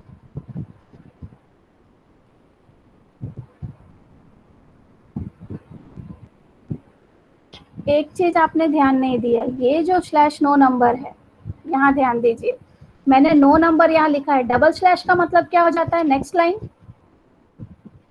डबल स्लैश का मतलब हो जाता है नेक्स्ट लाइन। तो मैंने जो Yes. 9 नंबर है वो डबल स्लैश के बाद दिया है, मतलब वो नेक्स्ट लाइन में चला गया ना, वो नेक्स्ट लाइन में चले गया। अगर इसी को अगर मैं डबल स्लैश के पहले देती, अब आउटपुट देखिए,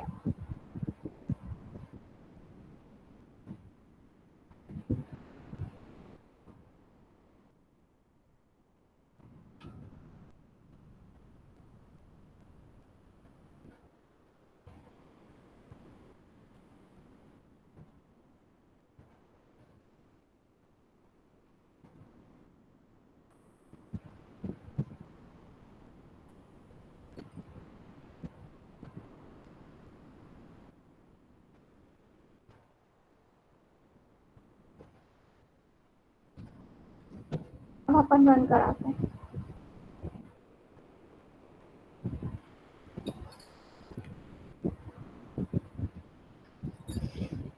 अब कहाँ आ गया? Last line. हाँ, ये डबल स्लैश का बहुत बड़ा रोल है।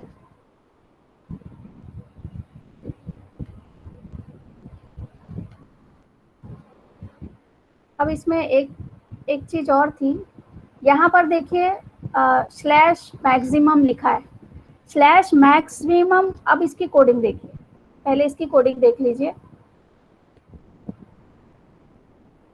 जनरली हमको ये नहीं लगता कि मैक्सिमम की एक कोडिंग होगी, अपन सीधा मैक्स ऑफ करके इक्वेशन टाइप कर देते हैं लेटेक्स में ही, लेकिन दोनों में लिखने का फर्क पता अलग हो जाता है। यहाँ पर मैक्स देखिए कैसा लिखा है। अब मैं उसमें स्लैश को हटा देती हूँ। अब मैं स्लैश मैक्स को फर्स्ट लाइन से हटा रही हूँ, स्लैश को हटा दे रही, तो इसमें एरर नहीं आएगा, एरर नहीं आएगा, लेकिन इसका जो टाइप है, फॉन्ट है, वो बदल जाएगा।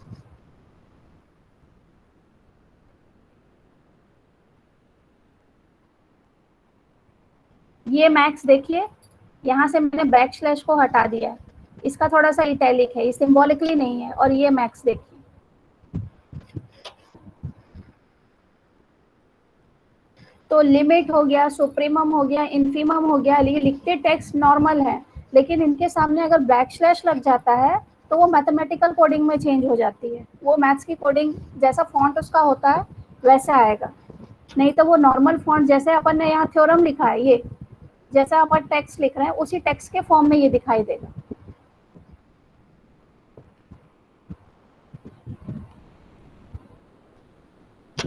मैंने मैक्स लगा दिया।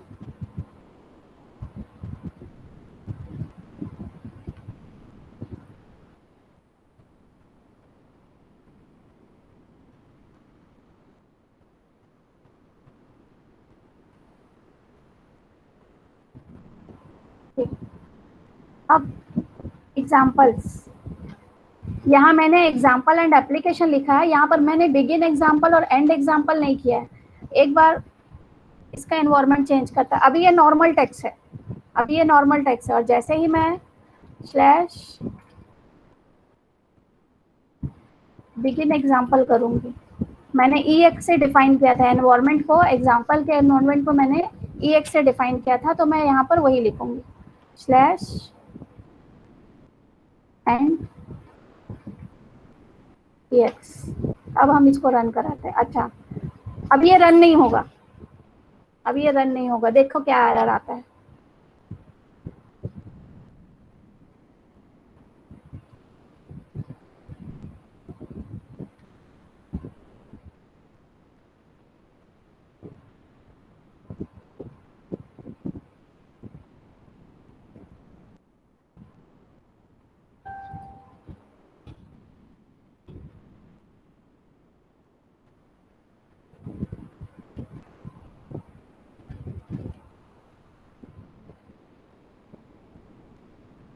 ये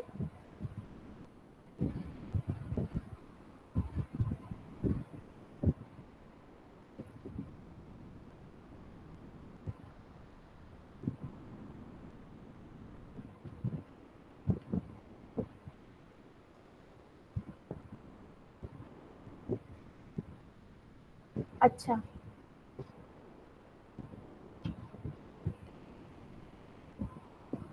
एक्चुअली ये बाद का प्रूफ है ना। अपना प्रूफ कंप्लीट हो गया था, वहां मैंने एंड प्रूफ नहीं दिया था। अगर एंड, एक मिनट मैं आपको बताती हूँ।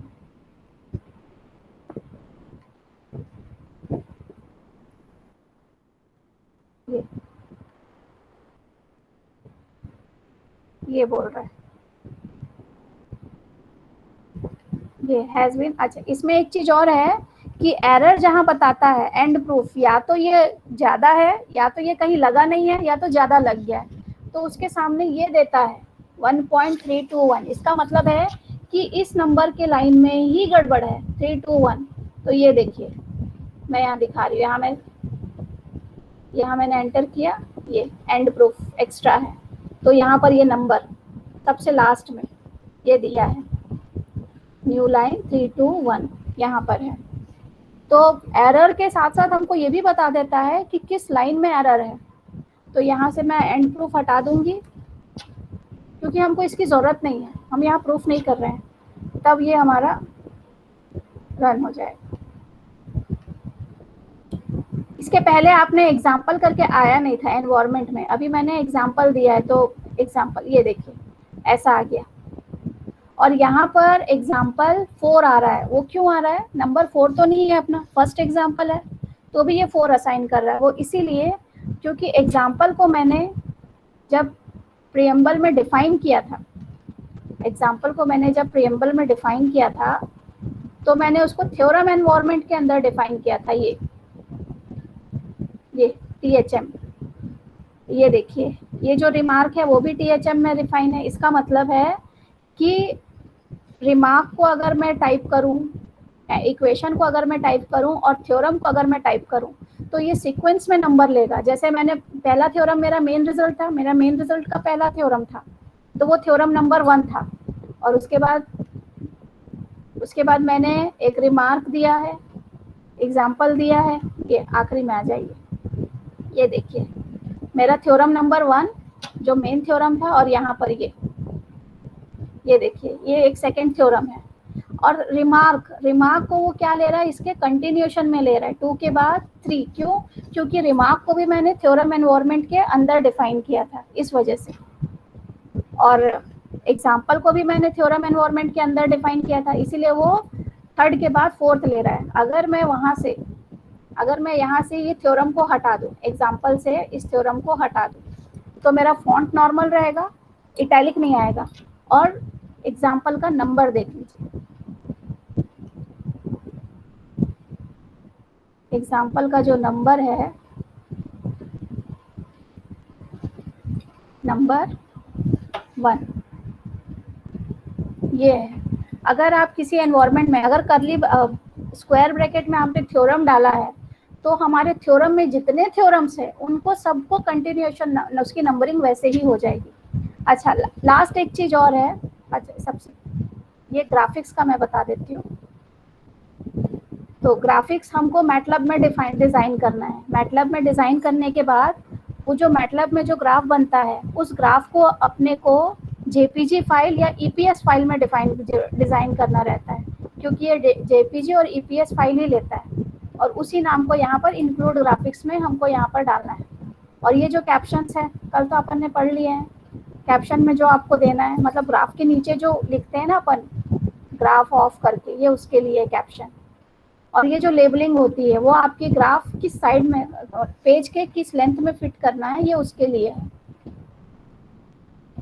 बिगिन फिगर, एंड फिगर, इसके लिए हम यूज पैकेज यूज करते हैं, ग्राफिक्स यूज करते हैं। ये मैं एंड डॉक्यूमेंट यहाँ से। अच्छा, अब देखिए, अब यहाँ पर इक्वेशन एनवायरनमेंट देखिए,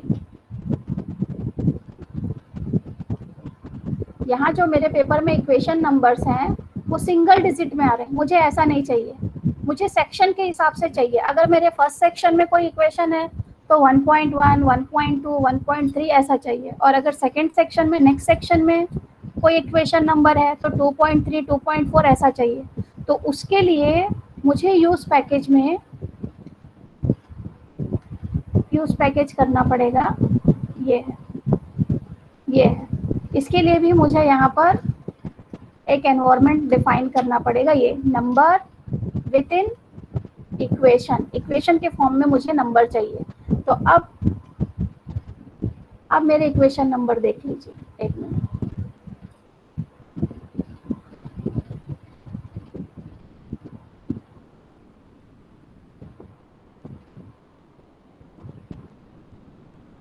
यहाँ एक एरर आ रहा है, यहाँ पर एक एरर आ रहा है 1.9, इसको देख लेते हैं। 9 वाले नंबर, 9 वाले लाइन में एरर है अपना, यहाँ पे slash new theorem.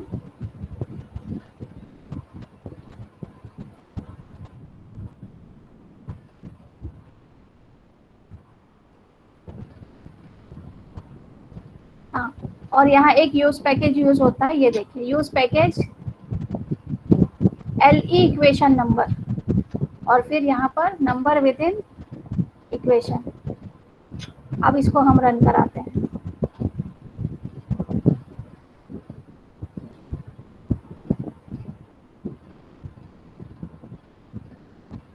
Use package में प्रॉब्लम है, एक मिनट।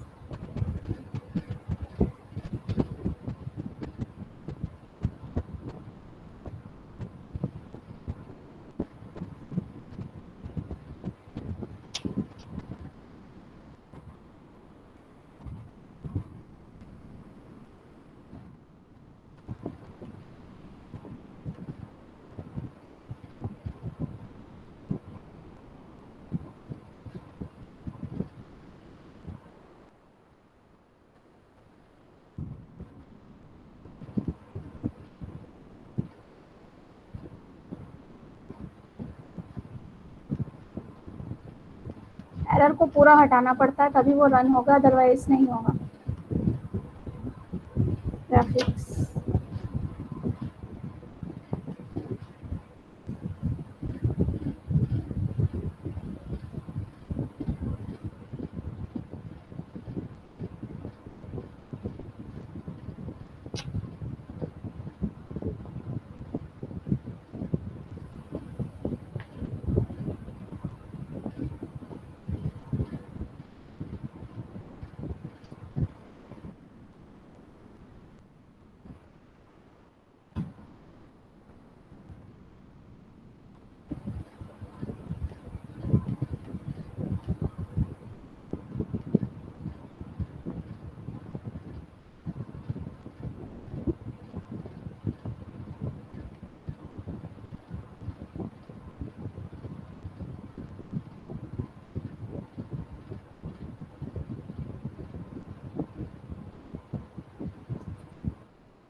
एक मिनट, इसका प्रॉब्लम कर रहा है, रन नहीं हो रहा।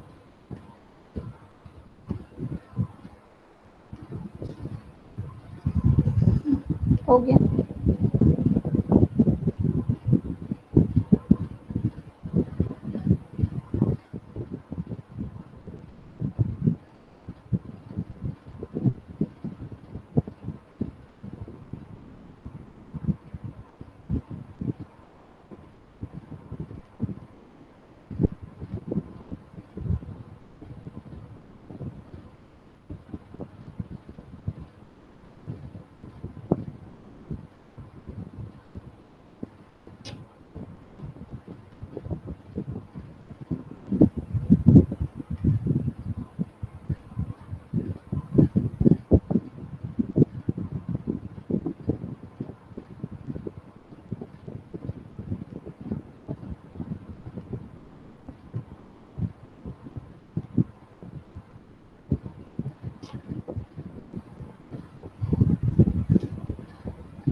ओके, थ्योरम नंबर नहीं है, एक मिनट।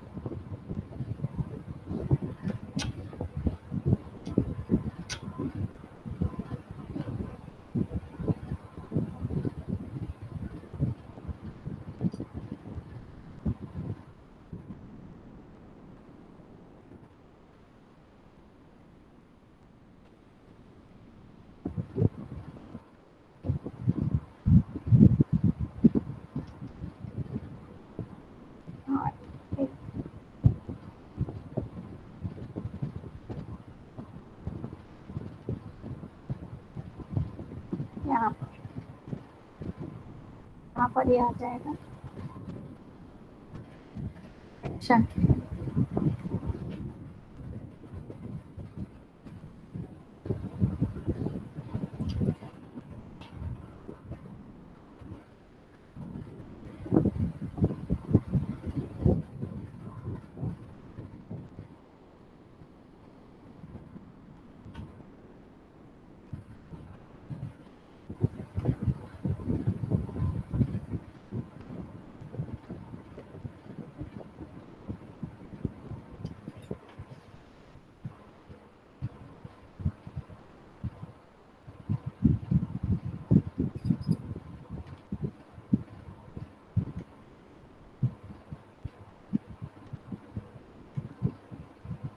ये मेरे पास दूसरा प्रोग्राम है, मैं उसको रन करा के दिखाती हूँ। ये देखिए, अगर मुझे इक्वेशन नंबर में पॉइंट्स में चाहिए, इक्वेशंस पॉइंट में चाहिए, तो वहाँ पर हमको क्या लिखना पड़ेगा, नंबर विद इन इक्वेशन और कर्ली ब्रेसेस में सेक्शन। अगर हम इसको ऐसा लिखते हैं तो हमारा जो आउटपुट है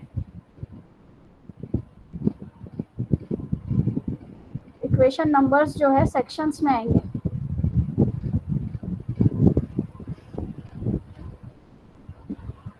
ये ऐसा 4.2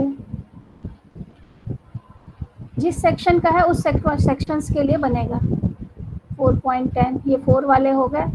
इसके बाद अगला कोई सेक्शन है, हाँ ये देखिए, ये सेक्शन 6 है, एप्लीकेशन पार्ट सेक्शन 6 है, तो इसका 6.1 6.2 ऐसा आएगा। ये है सेक्शंस के लिए। अगर इक्वेशन नंबर को, नॉर्मल इक्वेशन नंबर को हमको पॉइंट्स में देना है तो यहाँ पर हमको क्या लिखना पड़ेगा, नंबर विद इन इक्वेशन और कर्ली ब्रेसेस में सेक्शन।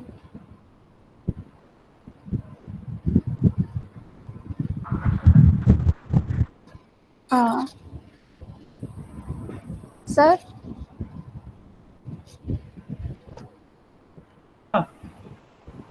हाँ बोलिए। सर हो गया, मेन चीजें हो गया है। आखिरी में रेफरेंस और बिब्लियोग्राफी उसका तो हो चुका है, क्रॉस रेफरेंसिंग वाला। अच्छा ठीक है, तो एनी क्वेश्चंस फ्रॉम ऑडियंस? किसी को कुछ पूछना है? मैम, एक्सक्यूज मी मैम, हाँ ये हम लोग यूज पैकेज में अभी जो एरर आ रहा था उसमें more than one times AMS math ले लिए थे। एक तो यूज पैकेज AMS फ़ॉन्ट लिए थे और AMS मैथ और AMS सोरम ऐसे लिए थे। हाँ, वो तीनों अलग है। जस्ट नहीं तीनों अलग है। उसके बाद जस्ट, यस मैम, उसके बाद जस्ट नीचे हम लोग एक बार और उसमें use package L equation number, उसमें फिर से AMS मैथ लिए थे। तो more than one time use package AMS उसको मैथ मैं हटा दी थी। नहीं, उसको साथ में मैं नहीं ली थी। एक बार मैं और दिखा देती हूँ। उसको मैंने साथ में नहीं लिया है। जब उसको लिया था तो मेरे ख्याल से अभी ये बता दो कि एक बार से ज्यादा लेने में कोई दिक्कत है क्या? Yes sir, yes. ये बता दीजिए कि अगर एक बार से ज्यादा, नहीं, उससे फर्क नहीं पड़ेगा क्योंकि वो डॉक्यूमेंट क्लास के ऊपर है। अगर मैं दोनों में ली हूँ, मैं दिखा देती हूँ। मैं यूज पैकेज को 2 बार यूज की हूँ। ठीक है, अब रन होता है या नहीं देख लेते हैं। आपका कहने का मतलब ये है कि अगर वो बिगिन डॉक्यूमेंट के ऊपर है तो कोई प्रॉब्लम नहीं? नहीं, कोई प्रॉब्लम नहीं है। अगर हमने यूज पैकेज में कोई प्रॉब्लम नहीं है। जैसे हमने यहाँ पर अपने से डिफाइन किया एनवायरनमेंट, ये न्यू थ्योरम स्टाइल, ये सारे ये अपन ने डिफाइन किया है। अगर इसमें कुछ गड़बड़ है तो वहाँ पर वो एरर बताएगा। लेकिन अगर यूज पैकेज में ऐसा कोई प्रॉब्लम है तो वो नहीं बताएगा। मैं दिखा देती हूँ रन करा के। कुछ होमवर्क के लिए भी छोड़ दीजिए मैडम। ये देखो, मैंने 2 बार लिया है यूज पैकेज। रनिंग में कोई प्रॉब्लम नहीं आएगी, कंपाइलिंग में प्रॉब्लम नहीं आएगी। यूज पैकेज से प्रॉब्लम नहीं है।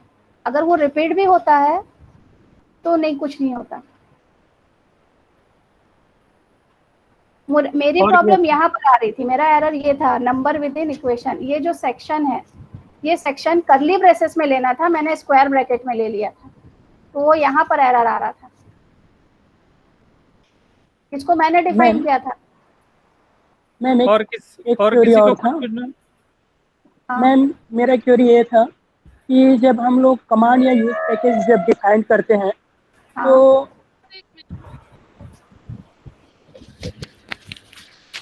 हेलो,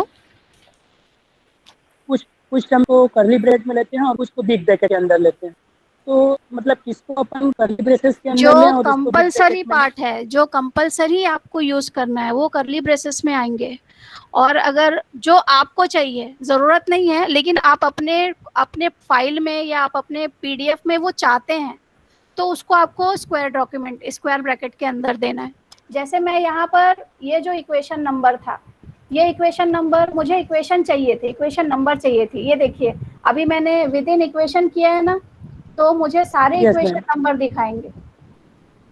मुझे यहाँ पर सारे इक्वेशन नंबर दिखाएंगे। ये देखिए 2.1, 2.2, क्योंकि मैंने वहां पर सेक्शन दिया है इसलिए 2 पॉइंट, लेकिन इक्वेशन नंबर दिख रहे हैं। और अगर मैं इसको हटा रही हूँ, इसको मैं परसेंट साइन लगा दी, तो मुझे अपने पेपर में एक भी इक्वेशन नंबर दिखाई नहीं देगा। हाँ सॉरी,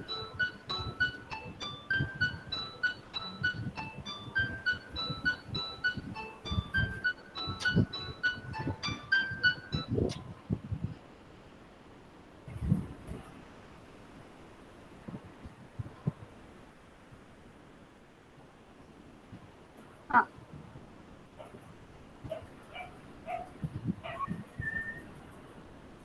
एक और था इक्वेशन के लिए।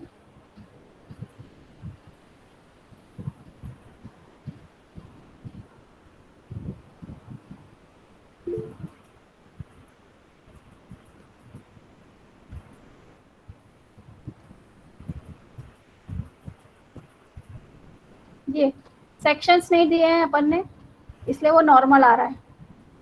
Yes ma'am. और किसी को कुछ पूछना है? Yes sir. सर मुझे एक पूछना था क्वेश्चन।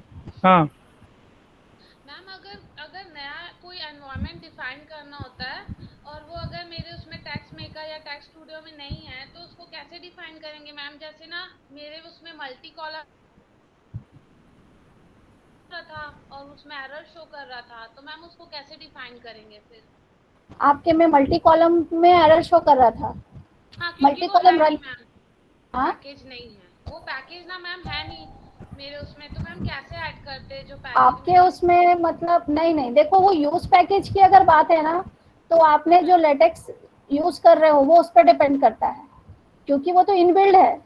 यूज पैकेजेस को अपन कुछ नहीं कर सकते। Yes ma'am. जैसे तो फिर अगर मेरे पास वो पैकेज है ही नहीं, मल्टी कॉलम उसमें है ही नहीं, तो फिर मैं उसमें कर ही नहीं सकती मैम मल्टी कॉलम? नहीं, ऐसा जनरली नहीं होता। बेसिक कोई भी लेटेक्स वाला फाइल उठा लो या लेटेक्स ऐप उठा लो, वो बेसिक है मल्टी कॉलम, वो सब में रहेगा। या तो आप कुछ गड़बड़ कर रहे हैं कोडिंग में, अच्छा, कोडिंग में कोई गड़बड़ हो रही है, या बिगिन मल्टी कॉलम या एंड मल्टी कॉलम जब हम देते हैं ना मल्टी कॉल्स करके, उसमें कोई प्रॉब्लम होगी। अदरवाइज मल्टी कॉलम वाला जो रहता है वो इनबिल्ड रहता है। अगर आप यूज पैकेज में मल्टी कॉलम लिखे हैं तो वो रन कराएगा। अच्छा, नहीं कराने का एक रीजन ये भी होगा, आपकी स्पेलिंग चेक कर लीजिए, स्पेलिंग अगर मिस्टेक है तो भी वो एरर देता है। और पूरे कोडिंग में सारे स्मॉल लेटर्स है, कैपिटल लेटर्स नहीं है। यहाँ मैंने जो न्यू थ्योरम में दिया है वो मैंने यहाँ पर डिफाइन किया कैपिटल टी। यूज पैकेजेस में और जो बेसिक कोडिंग होती है लेटेक्स की, उसमें कहीं कैपिटल लेटर नहीं है। अगर यूज बेसिक कोडिंग में अगर आपका स्पेलिंग मिस्टेक हो रहा है तो वहाँ भी रन करेगा। अपन सिर्फ ये चेक करते हैं कि अपनी कोडिंग कहाँ गड़बड़ है। कई बार स्पेलिंग मिस्टेक हो जाती है तो भी वो रन नहीं लेता। तो आप एक बार मल्टी कॉलम वाला स्पेलिंग चेक करिए, और ये भी देखिए कि सारे कैसा है, उसका यूज पैकेज क्या है, कैपिटल लेटर में है या स्मॉल लेटर में है। उसमें भी एरर आता है कई बार। लेकिन use package multi column inbuilt रहता है। मेरे विचार से स्टूडेंट्स की सारी समस्याओं का समाधान लगभग हो चुका है, और अभी हम अगले हफ्ते और आपके साथ हैं। तो जो भी डाउट्स हैं आप अपने पास कलेक्ट करके रखिए, और जैसे जैसे क्लास बढ़ते जाएगी आप अपनी समस्याओं का समाधान वहीं पर कर पाएंगे। तो सभी को धन्यवाद, खासतौर पर शोभा रानी मैडम को जिन्होंने इतने डिटेल में, इतने अच्छे से इस विषय को समझाया, और वास्तव में रिसर्च पेपर कैसे क्या होता है उसके बारे में आपने जानकारी दी। Thank you all. हम लोग सोमवार को फिर उसी समय मिलेंगे। जय हिंद। Thank you sir. जय हिंद। जय हिंद सर।